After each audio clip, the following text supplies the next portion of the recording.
El cerrojo sonó fuerte, seco, exactamente a las 11:03 de la noche. Ese fue el único regalo que mi madrastra, Leslie, me dio por cumplir 18 años. Del otro lado de la puerta, en la entrada calientita de la casa, mi papá, Scott, me miró a través del vidrio empañado por unos segundos, y luego se dio la vuelta. No tenía cara de tristeza. Tenía cara de alivio. Yo me quedé parada en el porche mientras el viento helado de Minneapolis me pegaba como un golpe. 30 grados bajo cero. Traía una mochila, $152, y absolutamente ningún lugar a donde ir. Empecé a caminar rumbo a un cobertizo abandonado que estaba a 3 cuadras. Era mi escondite de siempre, el único lugar donde a veces podía pasar la noche sin que nadie me molestara. Y justo cuando iba llegando a la esquina, una mano salió de la oscuridad y me agarró la muñeca. Me asusté hasta que la vi. Era la señora Agatha, la mujer sin hogar que vivía en esa esquina desde hacía años. Su agarre era fuerte, como de hierro. No me pidió dinero. No me sonrió. Se acercó mucho, con los ojos abiertos de puro miedo, y me susurró en voz baja. No duermas en ese cobertizo esta noche, niña. Consigue un hotel. Si regresas ahí, no vas a despertar. El viento no aullaba. Gritaba. 30 grados bajo cero no es solo frío. Es un ataque directo al cuerpo. Te roba el aire de los pulmones, te quema la cara, y te convierte las pestañas en agujas. No corrí. Correr significa pánico. Y el pánico quema energía, energía que yo no podía desperdiciar. Así que caminé. Un paso delante del otro. Mis botas crujían contra el hielo duro mientras avanzaba hacia el parpadeo neón del motel Starlight, el que la señora Agatha me había señalado con la cabeza. No volteé a ver la casa. No tenía caso. El calor detrás de esas ventanas ya no era mío. Ahora le pertenecía a Leslie, mi madrastra. Y a Tanner, mi hermanastro, que había sonreído cuando la puerta se cerró. El lobby del motel olía a cigarro viejo y desesperación. El recepcionista ni siquiera levantó la vista de su celular cuando puse $40 sobre el mostrador. No me pidió identificación. No me preguntó por qué una chica de 18 años estaba rentando un cuarto sola, a medianoche, con solo una mochila. Solo me deslizó una llave. Cuarto 12. El cuarto estaba helado. Subí la calefacción hasta que empezó a temblar y a gemir, soltando un olor a polvo quemado. Me senté en la orilla de la cama, sin quitarme el abrigo, viendo cómo mi respiración se hacía vapor frente a mí. Ese era el momento en el que se suponía que yo debía romperme, este era el momento en el que se suponía que las lágrimas debían salir solas, calientes y sin control. El momento para llorar por la familia que acababa de perder. Pero no pasó. Mis ojos estaban secos. Me quedé mirando el papel tapiz viejo y despintado del cuarto, y lo único que podía pensar era en mi papá. Scott. El hombre que me enseñó a andar en bicicleta. El que antes de que Leslie llegara, me daba postre extra a escondidas y me guiñaba el ojo como si compartiéramos un secreto.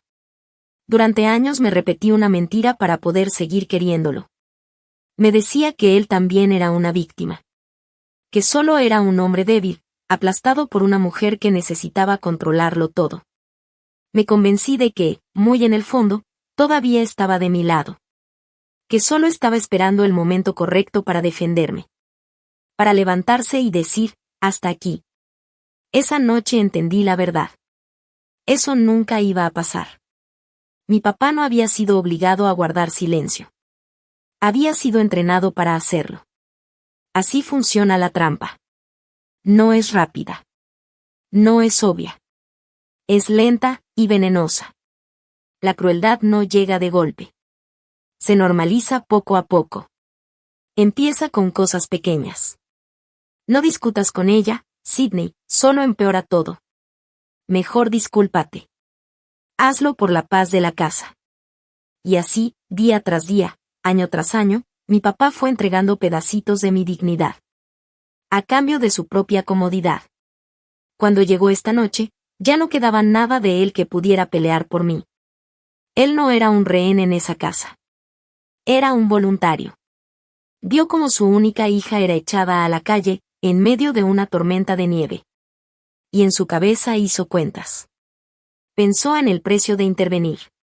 Y decidió que la furia de Leslie costaba demasiado. No me dio la espalda por vergüenza. Me la dio porque el trato ya estaba cerrado. Él eligió su tranquilidad. Sobre mi supervivencia. Respiré hondo. Por primera vez, el aire del cuarto estaba lo suficientemente tibio como para no quemarme la garganta. Abrí el cierre de mi abrigo. No lo odié. El odio es una emoción intensa. Y yo ya no tenía energía para emociones intensas. Lo que sentí fue claridad. El papá que yo amaba ya no existía. En su lugar quedaba un hombre que, en mi vida, simplemente se había convertido en una carga. Revisé la cerradura de la puerta una vez más. Luego empujé una silla y la atoré debajo de la manija, como si eso pudiera detener algo más que el miedo. Ya no era una hija. Era un problema que habían intentado deshacerse. Y al día siguiente iba a descubrir exactamente por qué. La cara de terror de la señora Agatha no se me iba de la cabeza. Cerré los ojos. No para dormir. Solo para esperar. El sol apenas estaba saliendo cuando volví a verla. A la mañana siguiente, el viento había desaparecido, pero la ciudad seguía congelada, cubierta por una capa de hielo duro como diamante. La señora Agatha me estaba esperando en un diner abierto las 24 horas. Tenía frente a ella una taza de café negro que claramente llevaba horas estirando. No se veía como una loca de la calle. Se veía lúcida. Sus ojos estaban claros, atentos. Su postura, firme, a pesar de las capas de abrigos gastados que llevaba encima. Sin decir mucho, deslizó una tablet sobre la mesa. La pantalla estaba estrellada, pero el video se veía perfectamente. Antes era secretaria legal, Sidney, me dijo. Su voz era rasposa, pero exacta. 30 años. Sé cómo la gente esconde cosas, y sé cuando empiezan a cometer errores. Apretó play. Era un video nocturno, grabado con una cámara de sendero. La había colocado en un árbol, apuntando directamente al cobertizo abandonado. Mi cobertizo. La marca de tiempo decía 11:45 de la noche. 45 minutos después de que me habían echado de la casa, una figura apareció en la imagen. Era Tanner. Mi hermanastro. No estaba buscándome. Traía una pala. Sentí como el estómago se me convertía en plomo mientras lo veía empezar a amontonar nieve contra la puerta del cobertizo. No estaba despejando un camino. Estaba tapándolo. Empacaba la nieve húmeda y pesada capa por capa, apilándola contra la única salida, hasta convertirla en un muro sólido de hielo. Trabajaba con calma. Con método. Revisó las ventanas, que ya estaban tapadas desde afuera. Luego se detuvo. Miró el cobertizo. El lugar donde él creía que yo estaba durmiendo. Y se rió. No fue una risa nerviosa. Fue la risa de alguien que acaba de resolver un problema. Sacó su celular, escribió un mensaje rápido. Y se fue. El video terminó. Yo me quedé mirando la pantalla negra. Si yo hubiera estado ahí dentro. Si me hubiera quedado dormida. La temperatura había bajado a 30 grados bajo cero. Con la puerta bloqueada, el aire no habría circulado. El frío habría entrado lento, imparable. No de golpe. Sino robándome la vida poco a poco. Me quedé sentada ahí, inmóvil, con la tablet todavía frente a mí, como si moverme pudiera cambiar lo que acababa de ver. No podía dejar de pensar en cada palabra, en cada segundo que Tanner había pasado asegurándose de que no hubiera salida. No había sido un arranque de coraje. Había sido un plan. Levanté la vista hacia la señora Agatha. Ella no me observaba con lástima.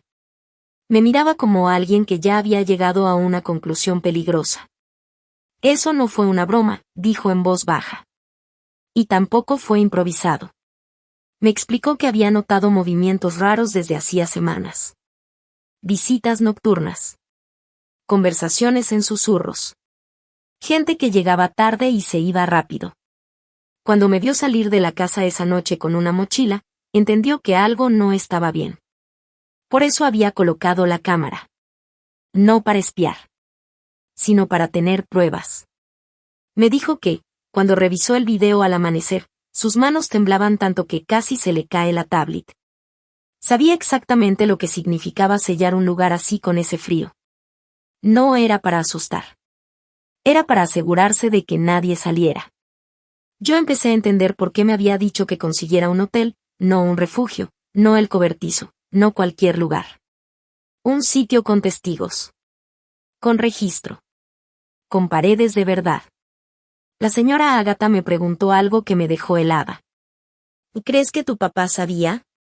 No respondí de inmediato. Pensé en la puerta cerrándose. En su silencio. En su espalda dándome la espalda. No necesitaba pruebas. La respuesta ya vivía dentro de mí. Ella asintió lentamente, como si mi silencio fuera suficiente. Cuando alguien no hace nada, también está eligiendo, dijo. Luego me explicó lo que pensaba hacer. No llamar a la policía todavía. No confrontar a nadie. Primero había que entender hasta dónde llegaba todo. ¿Quién más estaba involucrado? ¿Quién había recibido ese mensaje que Tanner mandó antes de irse? Me dijo que la gente cree que los crímenes empiezan con violencia. Pero casi siempre empiezan con comodidad. Con alguien creyendo que nadie va a hacer preguntas.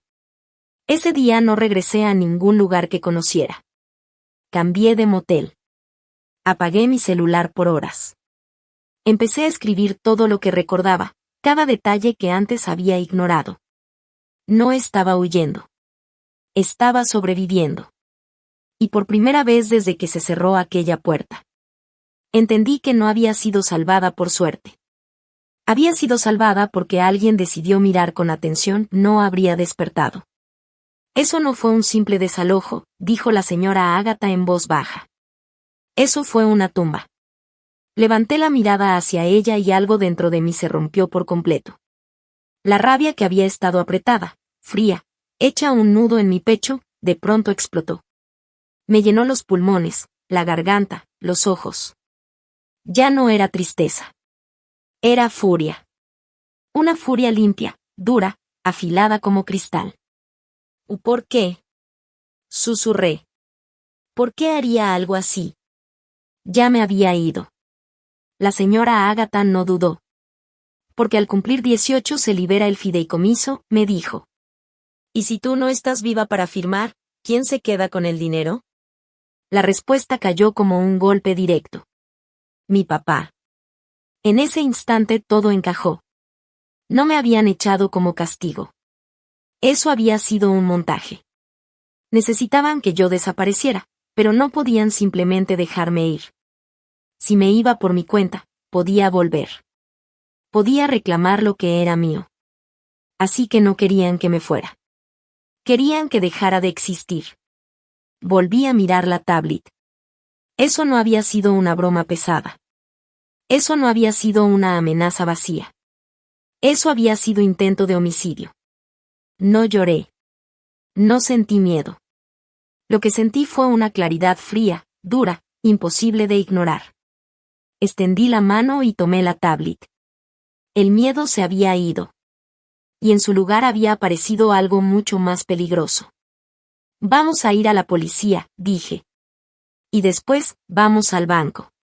La señora Ágata sonrió.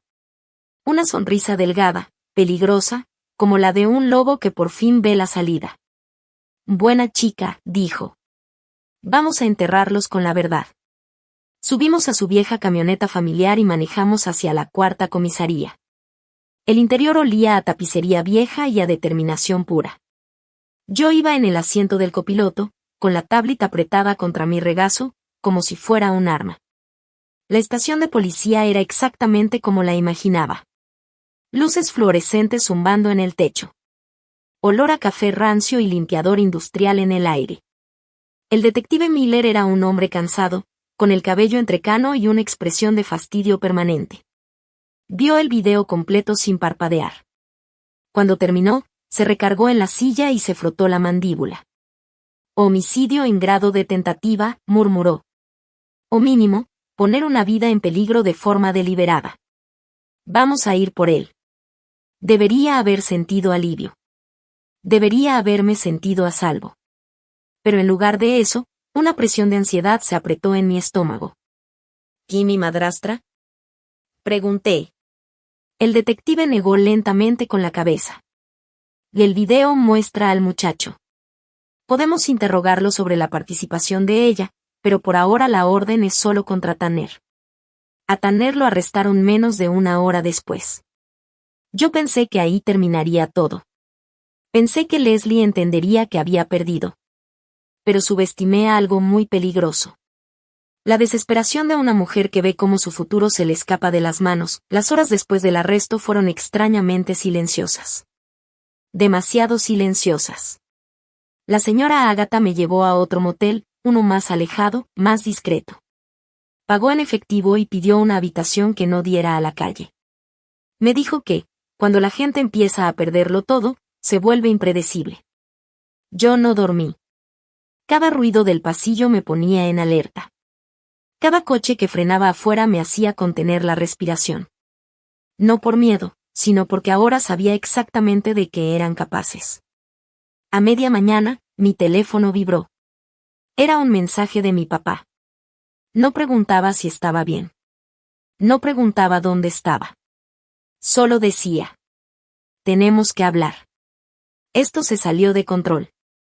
Le mostré el mensaje a la señora Agatha. Ella no se sorprendió. No está preocupado por ti, dijo. Está preocupado por él. Me explicó que cuando el dinero entra en juego, la gente no busca perdón. Busca control. Decidimos adelantarnos. Fuimos directo al banco. El edificio era moderno, lleno de vidrio y acero, pero por dentro el aire se sentía pesado. Como si las decisiones importantes dejaran una marca invisible en las paredes. Un asesor nos recibió en una oficina pequeña.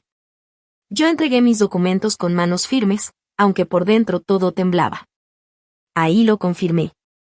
El fideicomiso existía. Había estado ahí todo el tiempo, esperando justo este momento.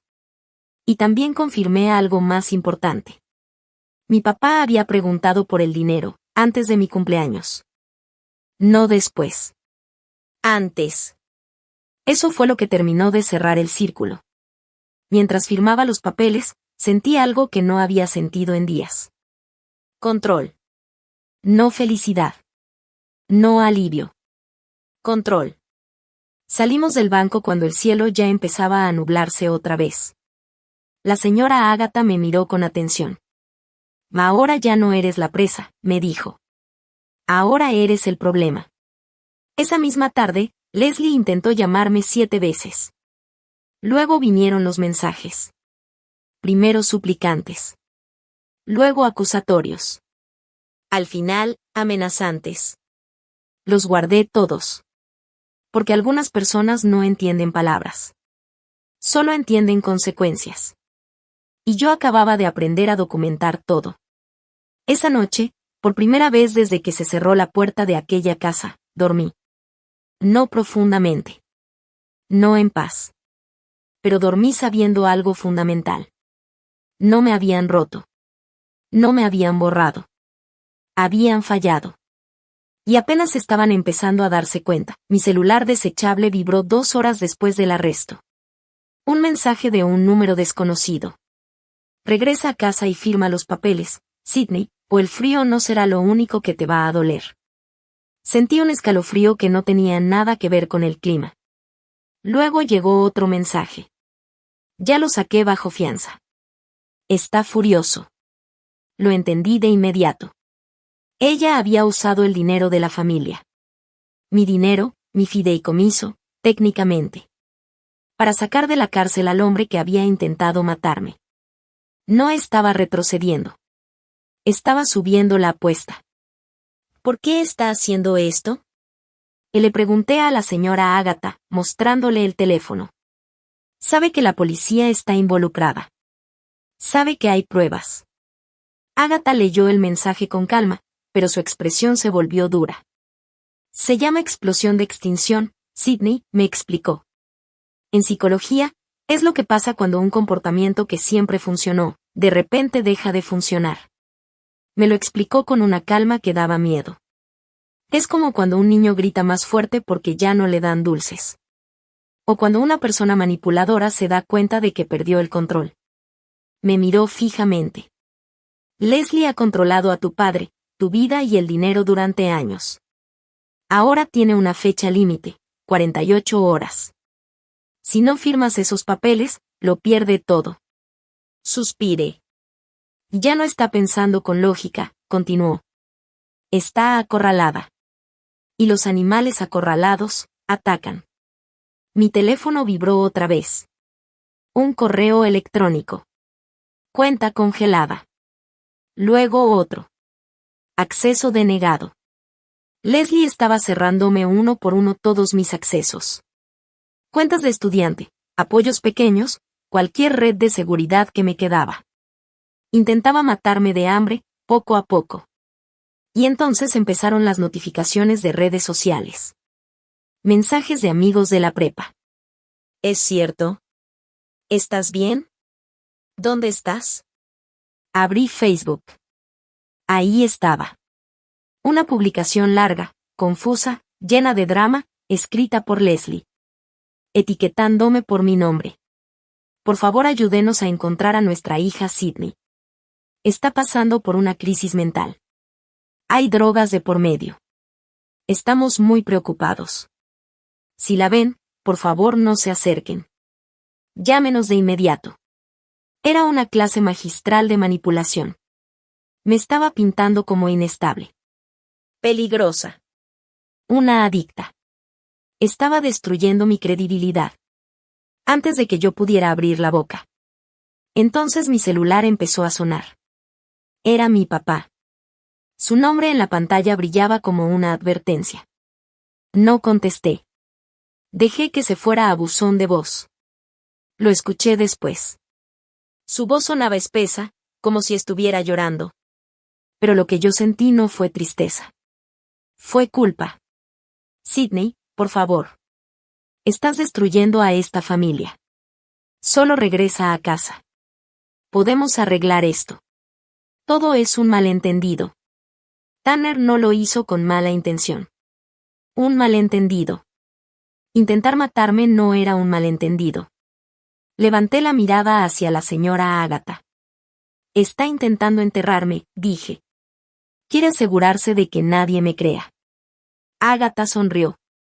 Pero no había ni un poco de calidez en esa sonrisa. Y déjala, dijo. Ella está peleando una guerra con rumores. Metió la mano en su bolsa y sacó un cuaderno nuevo, limpio. Nosotras vamos a pelear con tinta. Lo puso frente a mí. Ahora duerme, Sydney. Mañana empezamos. Dormí apenas un par de horas, con el celular boca abajo y el cuaderno cerrado junto a la cama, como si fueran armas cargadas. Cuando desperté, el mundo ya había cambiado otra vez. Mi nombre estaba en todas partes. No porque yo hablara, sino porque ella no había parado. Había correos nuevos de la universidad. Necesitamos hablar. Tu estatus está en revisión. Leslie no solo me estaba aislando económicamente. Estaba atacando mi futuro. La señora Agatha llegó temprano, con 2 cafés y una expresión que no dejaba espacio para consuelo. Y ya activó el plan completo, dijo. Eso significa que vamos bien. Me explicó que las personas como Leslie no buscan ganar con la verdad. Buscan cansar, confundir, saturar. Hacer que el otro se rinda por agotamiento. Por eso era importante no reaccionar impulsivamente. Ese día hicimos algo que ella llamó poner el reloj a correr. Fuimos con un abogado recomendado por un contacto viejo de Agatha. Un hombre serio, de pocas palabras, que escuchó todo sin interrumpir. Cuando terminó, se quitó los lentes y dijo algo que nunca voy a olvidar. Lo que están haciendo no es solo inmoral. Es rastreable. Me explicó que cada acceso bloqueado, cada transferencia, cada publicación falsa dejaba huella. Y que Leslie, en su desesperación, estaba creando un expediente sola. Mientras hablábamos, mi celular volvió a vibrar. No era Leslie. No era mi papá. Era un número desconocido. Ella me pidió que mintiera. Si necesitas testificar, yo hablo. Luego otro mensaje. Yo también. Y otro. Personas que yo no veía desde hacía años. Familiares lejanos. Una excompañera de trabajo de Leslie. El miedo estaba cambiando de lado. Cuando alguien intenta borrar a otra persona, necesita silencio alrededor. Pero Leslie había hecho tanto ruido, que había despertado a todos. Esa noche, mientras revisábamos mensajes y guardábamos capturas, entendí algo importante. Ella no me estaba persiguiendo porque yo fuera débil.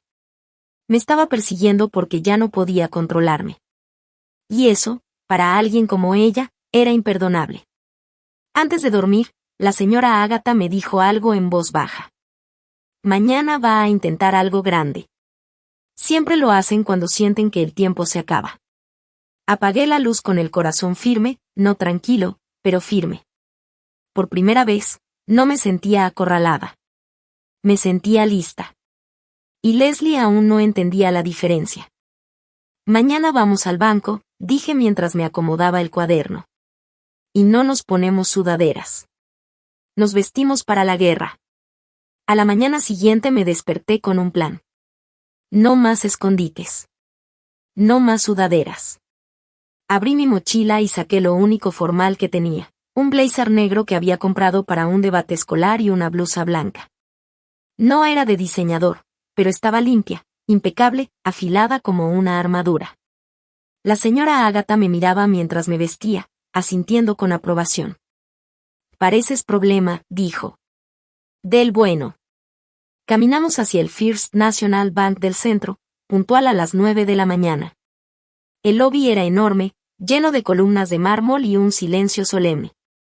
Olor a dinero antiguo, a poder callado. Me abrí paso hasta la recepción, con Agatha detrás, como una guardaespaldas en abrigo largo. Soy Sidney, dije. Estoy aquí para ver al síndico del fideicomiso del patrimonio de mi abuelo. La recepcionista parpadeó, sus ojos saltando del blazer de segunda mano a las botas gastadas de Agatha. ¿Tienes cita?, preguntó. Y no necesito, respondí, deslizando mi identificación sobre la madera pulida. Soy la beneficiaria y vine a firmar. Antes de que pudiera decir algo, las puertas de vidrio detrás de nosotras se abrieron. Leslie apareció, seguida de mi papá y un hombre con un traje barato que parecía abogado. Sidney, su voz cortó el silencio del lobby. Gracias a Dios que te encontramos. Estábamos muy preocupados. Se lanzó hacia mí, brazos abiertos, interpretando a la madre preocupada a la perfección. Mi papá se quedó atrás, mirando al suelo. «Oh, basta», dije. No grité. No retrocedí. Solo levanté la mano. Leslie se detuvo, congelada. Cariño, por favor, vamos a casa. No estás bien. Podemos hablar del fideicomiso después. Y no hay nada de qué hablar, contesté, girando hacia la recepcionista. Llame al síndico. Ahora. El abogado dio un paso adelante. Señorita, represento a sus padres. Ellos tienen poder médico y legal. No se encuentra en condiciones de tomar decisiones financieras. Está perfectamente lúcida, intervino Agatha, con voz afilada como un cuchillo. A menos que tengan una orden judicial que la declare incapaz, tiene todo el derecho a estar aquí. Ahora, retroceda antes de que llame a seguridad y la hagan salir por acoso. El abogado parpadeó, sorprendido de que una mujer sin hogar le estuviera citando procedimientos legales. En ese momento, el ascensor hizo ping y las puertas se abrieron. Un hombre mayor, de traje gris, salió. Miró de mí a Leslie, luego a Lydie sobre el escritorio. Señorita Sidney, dijo. Soy yo, respondí. Él la esperaba, dijo el hombre. Era Henderson, el síndico principal. Leslie dio un paso hacia adelante. No puede dejar que firme nada. Está inestable. Henderson se detuvo y la miró con un desprecio profesional, frío. Señora Leslie, los términos del fideicomiso son explícitos. La beneficiaria cumple 18 años, ella firma, a menos que tenga una orden judicial. Leslie vaciló. No tenía nada más que amenazas y bluff. No lo creo, dijo Henderson con calma. Nos dio a Agatha y a mí hacia el ascensor. Mientras subíamos, sentí una oleada de poder recorriéndome. No era solo por el dinero. Era porque, por primera vez desde que me echaron de casa, nadie podía decidir por mí. Nadie podía tocar lo que era mío por derecho. Nadie podía usar miedo, ni mentiras, ni manipulación. Y Leslie lo iba a descubrir. Demasiado tarde, el ascensor subió lentamente, con ese zumbido mecánico que parecía marcar el tiempo. Agatha estaba a mi lado, silenciosa, pero sus ojos eran un radar que lo captaba todo. Cada movimiento de Leslie, cada respiración contenida, cada paso de mi padre, parecía amplificado dentro de ese pequeño espacio metálico. Cuando las puertas se abrieron, nos encontramos en un piso elegante, lleno de puertas de madera oscura y nombres grabados en placas doradas. Henderson nos condujo por un pasillo hasta una oficina amplia, con ventanales que daban a la ciudad, dejando entrar la luz del mediodía sobre escritorios de caoba y estanterías llenas de carpetas cuidadosamente alineadas. Era un santuario de poder, de orden, de ley. Leslie se detuvo frente a la puerta, como si necesitara reunir coraje.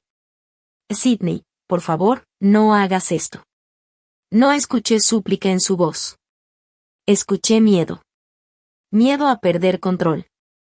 Señora Leslie, dijo Henderson. Por favor, espere afuera. No tiene jurisdicción aquí. Ella lo miró, intentando sostener una máscara de autoridad, pero el temblor en su mano derecha delataba la verdad, estaba aterrada. Por un instante, su mirada se cruzó con la mía. Yo no vi a la madre preocupada de sus publicaciones en Facebook. Vi a una mujer desesperada, acorralada, que había apostado demasiado y estaba perdiendo todo. Me senté frente a Henderson, Agatha detrás de mí, la tablet y los papeles listos. El aire en la oficina estaba tenso, pesado, como si cada segundo contara. Mi corazón latía rápido, pero no de miedo, latía de determinación. Todo en orden, señorita Sidney, dijo Henderson. ¿Lista para firmar? Asentí. No hice comentarios. No dije nada. Solo saqué la pluma y la posé sobre los documentos. Leslie golpeó la puerta con los nudillos, suave al principio, luego con fuerza creciente. Sidney. Que esto es un error. No puedes firmar. Pero nadie abrió. Ni Henderson, ni yo, ni Agatha. El sonido de sus golpes se convirtió en un eco hueco, insignificante frente al peso de la ley y la justicia. Cada firma que puse sentí como si estuviera reclamando algo más que dinero. Mi dignidad, mi libertad, mi vida. Cada página era un golpe a la mentira que intentaron construir sobre mí. Cuando terminé, Henderson se inclinó y me entregó una copia. Felicidades, señorita Sidney. Es oficial. Todo le pertenece por derecho. Respiré profundo. Miré a Agatha, y ella sonrió, esa sonrisa delgada y feroz que decía, lo logramos. Bien hecho, chica, murmuró. Ahora sí podemos dormir un poco. En ese momento, escuché un grito detrás de la puerta. Era Leslie, furiosa, llorando, insultando, amenazando, tratando de recuperar algo que nunca tuvo derecho a tocar. Pero ya no importaba. Su poder se había evaporado ante la claridad de la verdad y la firmeza de la ley. Salimos de la oficina. Mi padre estaba parado en el pasillo, cabizbajo. No dijo una palabra. No hizo contacto visual. Era evidente que finalmente entendía que había tomado partido por quien no debía. Mientras caminábamos hacia el ascensor, Agatha me susurró. Hoy no solo ganaste dinero. Hoy ganaste algo que nadie podrá quitarte nunca, respeto y control sobre tu propia vida. Las puertas del ascensor se cerraron, y por un instante me sentí imparable. El mundo afuera seguía su curso, con coches y gente caminando como si nada pasara. Pero yo sabía algo que ellos no, había sobrevivido, había vencido y nada volvería a controlarme otra vez. Y Leslie. Ella apenas comenzaba a entender que la guerra había terminado. Cuando las puertas del ascensor se cerraron, alcancé a ver cómo la máscara de Leslie se le caía por completo. La falsa preocupación desapareció, reemplazada por pánico puro, sin disfraz. Ella lo sabía. Sabía que todo había terminado. Arriba, en la oficina, el señor Henderson colocó los documentos sobre el escritorio. Era una montaña de papeles. Uno tras otro. Empecé a firmar. Página tras página. Mi mano estaba firme. Mi nombre repetido una y otra vez, Sidney. Con cada firma sentía como algo pesado se despegaba de mi pecho. No estaba reclamando solo dinero. Estaba reclamando mi vida. Cuando terminé, cerré la pluma con un clic suave. Hay algo más, dije. Las cuentas secundarias, las que mi papá y mi madrastra usan para gastos. Henderson asintió. ¿Las tarjetas de asignación? Sí, respondí. Cancélelas. Congele todo. La casa. Los autos. Las líneas de crédito. Todo. Henderson tecleó unos comandos en su computadora con total calma. Listo, dijo. A partir de este momento, no tienen acceso a ni un solo peso de este patrimonio. Me recargué en la silla de piel. Por primera vez en mucho tiempo. Estaba a salvo. Era libre. Entonces Henderson aclaró la garganta y sacó un sobre grueso, sellado, de un cajón. Hay un asunto adicional, dijo. Su abuelo agregó una cláusula especial al fideicomiso una semana antes de morir. Fruncí el ceño. ¿Qué tipo de cláusula? Una cláusula de responsabilidad por negligencia, explicó. Él sospechaba que algo así podría pasar. Deslizó el sobre hacia mí. Estipuló que si alguna vez usted se encontraba en peligro o en estado de angustia causado por sus tutores legales, el fideicomiso financiaría automáticamente una investigación privada y un proceso penal en su contra. Abrió el expediente. Dentro había registros bancarios. El historial completo de gastos de Leslie. Y un contrato de retención con una firma de abogados penalistas de primer nivel. Al intentar hacerle daño, continuó Henderson, activaron la cláusula. Me quedé mirando los documentos, sin respirar. Y el patrimonio no solo es suyo, Sidney, dijo. Ahora es el fondo que va a financiar su caída. La ironía me dejó sin aire. Intentaron matarme por el dinero. Y ahora ese mismo dinero iba a pagar para meterlos a la cárcel. ¿Desea iniciar el proceso? Preguntó Henderson. Volteé a ver a la señora Agatha. Ella me dio un pequeño asentimiento. Sí, respondí. Proceda. Una semana después, el frío en Minneapolis por fin empezó a ceder. La nieve seguía ahí, pero ya no mordía igual. Yo estaba parada en la entrada de mi nuevo departamento. Un estudio pequeño, cálido, con ventanas grandes. No era lujoso. Pero era mío. Alguien tocó la puerta. No me sobresalté. Miré por la mirilla. Era mi papá. Se veía 10 años más viejo que la semana anterior. Su abrigo era delgado. Su cara estaba gris, cubierta de barba mal cuidada. Estaba temblando. Abrí la puerta. Pero no me hice a un lado. Me quedé bloqueando la entrada. Sidney, dijo con la voz rota. Por favor, ¿puedo pasar? Hace frío. Lo sé, respondí. Me acuerdo. Miró por encima de mi hombro, hacia el calor del departamento. Perdimos la casa, dijo. El fideicomiso la embargó. Leslie se fue. Se llevó el poco dinero que quedaba antes de que saliera la acusación. Tanner está en un centro juvenil. Tragó saliva. No tengo a dónde ir. Me miró con los ojos húmedos, suplicantes. Soy tu padre, Sidney. La familia se mantiene unida. Yo no sabía que llegaría tan lejos. Pensé que estarías bien. Yo lo observé en silencio.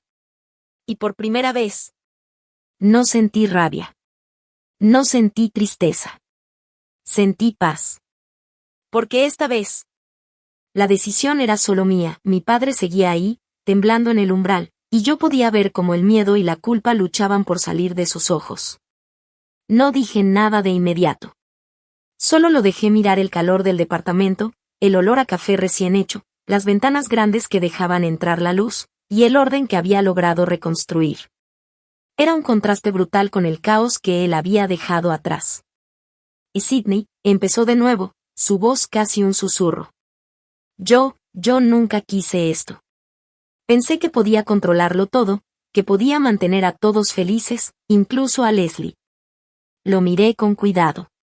No me moví del lugar. No iba a darle ni un centímetro más de poder sobre mí. ¿Controlarlo todo? Dije con calma. ¿Eso incluía intentar matarme por dinero? Se tragó la frase, y por primera vez supe que no tenía respuesta. Sus hombros se hundieron.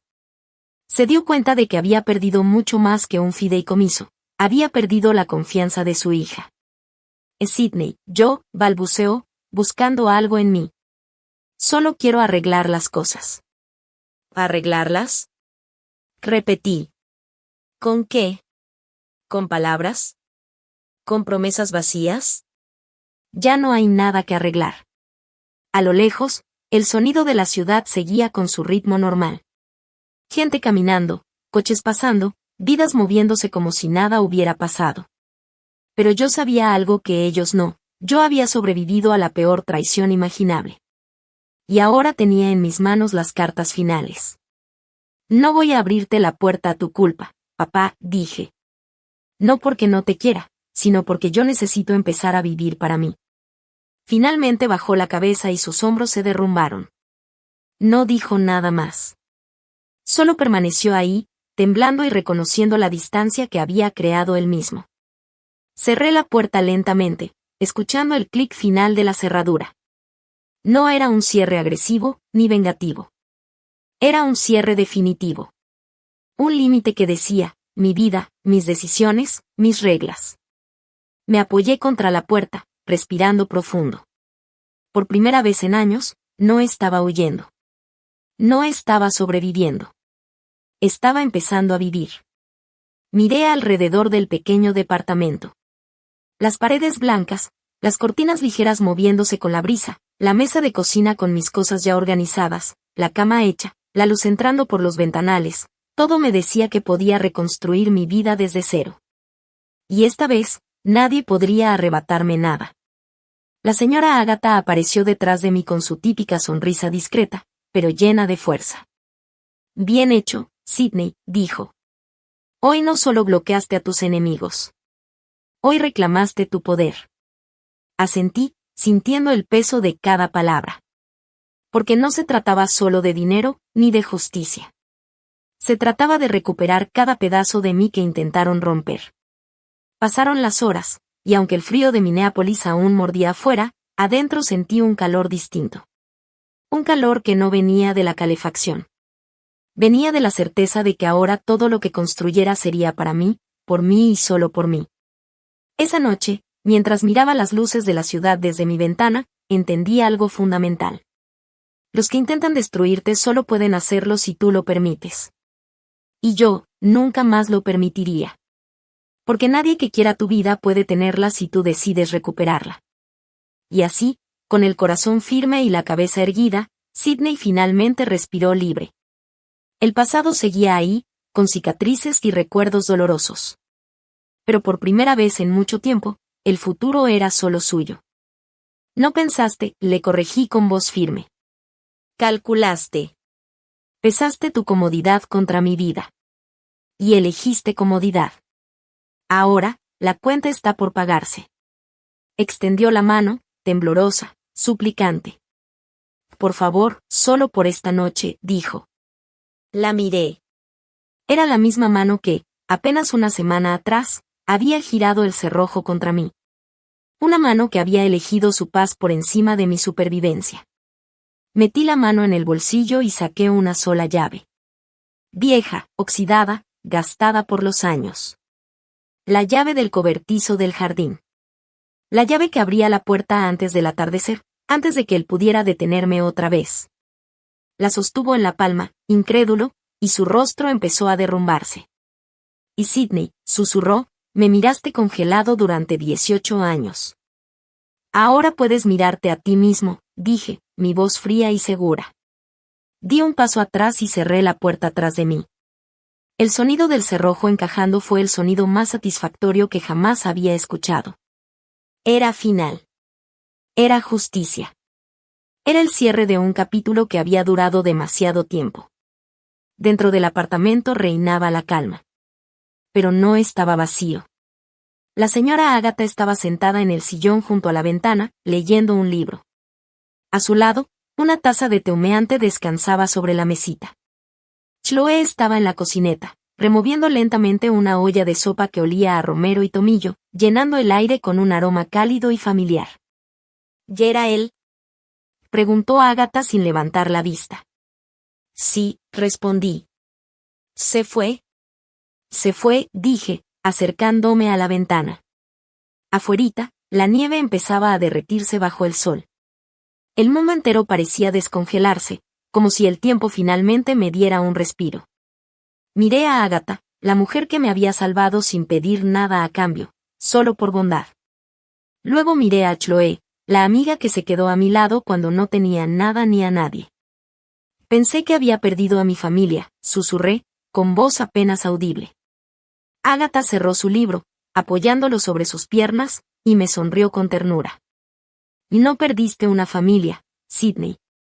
Sobreviviste a una situación de rehenes, y ahora eres libre. Me senté en la alfombra, dejando que el sol calentara mi rostro. Por primera vez en 18 años, no tenía frío. Por primera vez, estaba en casa. No había miedo. No había inseguridad. Solo paz. Solo libertad. Y supe, con certeza, que nunca volvería a permitir que alguien decidiera por mí. Si alguna vez has tenido que elegir tu propia paz por encima de un familiar tóxico, deja un corazón en los comentarios. Comparte esta historia con alguien que necesite saber que no estás solo. Después de aquel día, todo cambió. No solo había ganado el control de mi vida y mi dinero, sino que también había aprendido quiénes eran realmente las personas que merecían estar a mi lado.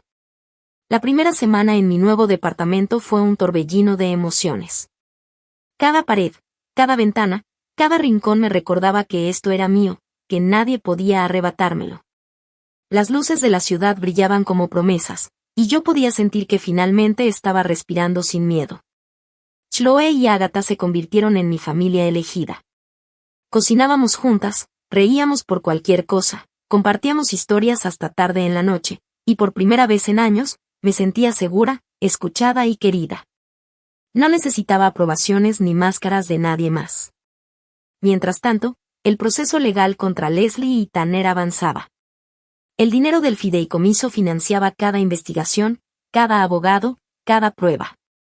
Leslie trató de ocultar cosas, pero la evidencia era demasiado clara. Sus mentiras, sus amenazas, sus intentos de manipulación, todo quedaba registrado en documentos que ahora trabajaban en su contra. Tanner, el hermano que alguna vez pensé que podía ser diferente, enfrentó consecuencias por lo que hizo. No era venganza. Era justicia. El hecho de que la ley ahora protegiera a las víctimas me dio una sensación de cierre que ningún rencor podría haber dado. Un día, mientras organizaba mis cosas, me detuve frente a la ventana. El sol se reflejaba sobre los edificios, y los últimos copos de nieve se derretían en charcos brillantes. Pensé en mi padre. Lo recordé temblando frente a mi puerta, pidiendo entrar. No sentí odio. Sentí compasión. Él también estaba atrapado en un mundo que no supo cómo manejar. Pero yo ya no podía depender de su amor ausente. Mi familia ya no era un lugar, ni unas personas. Mi familia era quien me cuidaba, me respetaba y me apoyaba de verdad. Henderson vino una tarde con los últimos papeles. Sidney, dijo. Todo está finalizado. El fideicomiso es tuyo, y la cláusula de negligencia ha sido activada.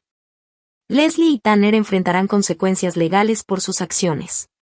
Tomé los documentos y sentí un peso enorme salir de mis hombros. No era solo dinero. Era la confirmación de que ninguna persona, ningún abuso, ningún miedo podría volver a controlarme. Aquella noche, mientras Chloe preparaba sopa y Agatha leía su libro, me senté en la alfombra, dejando que el sol de la tarde calentara mi rostro. Recordé cada lágrima que había derramado, cada noche helada en que el mundo parecía en mi contra, cada momento de soledad y desesperanza. Y sonreí. Porque ahora estaba viva. No solo viva, era dueña de mi vida, de mi futuro y de mi paz. Con cada respiración, sentí como el miedo se convertía en fuerza. Cada decisión que tomaba era solo mía. Cada paso hacia adelante era un recordatorio de que la libertad no se pide, se reclama. Leslie y Tanner desaparecieron de mi vida, legal y emocionalmente. Mi padre se alejó también, cargando sus propias culpas. Pero no había rencor. Solo claridad, yo ya no necesitaba a nadie que no me respetara. El apartamento se convirtió en mi santuario. Pequeños detalles, las plantas que puse junto a la ventana, la música que escuchábamos, las tazas de café calientes en las mañanas, los libros apilados en la mesa, todo era testigo de mi nueva vida.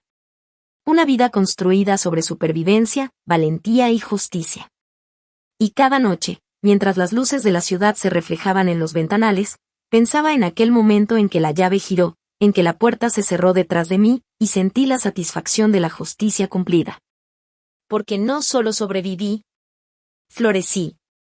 Si alguna vez sientes que estás atrapado por personas que intentan destruirte, recuerda esto. El poder de tu vida está en tus manos. Nadie puede arrebatártelo si tú decides reclamarlo. Y yo lo hice. Yo reclamé mi vida. Mi libertad. Mi paz. Y finalmente, estaba en casa.